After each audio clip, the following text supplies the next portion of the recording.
Oh my God, Senador Bato, nakakatawa ka.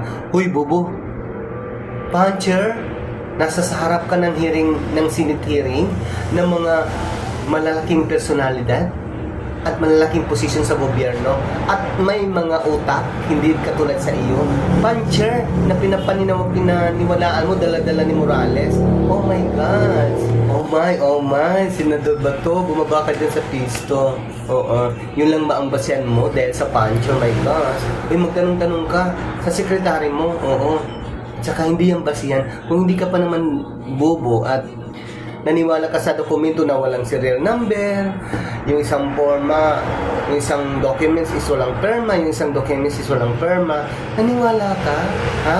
Naniwala ka sa isang vlogger na hindi yan, kaya siya nagbablogger, kaya siya naninira kay PBBM at kung sino man dito sa nakaupo sa gobyerno dahil hindi nyo siya mahabol.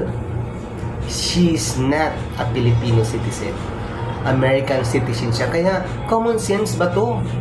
Kung hindi mo kaya dyan, bumaba ka. Lumabas ka, ibigay mo sa ibang senator na mga attorney dahil alam nila yun. Oo.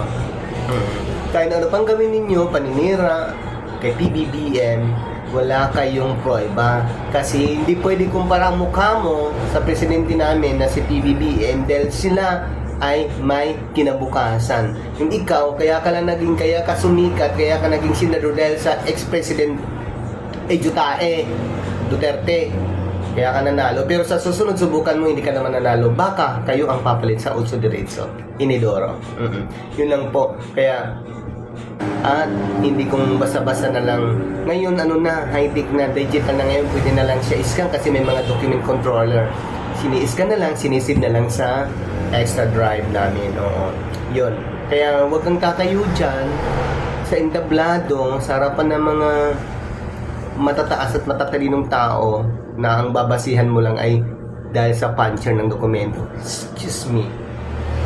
Wala nang bubuto sa'yo. May bumuto man sa'yo is katulad din sa'yo walang utak.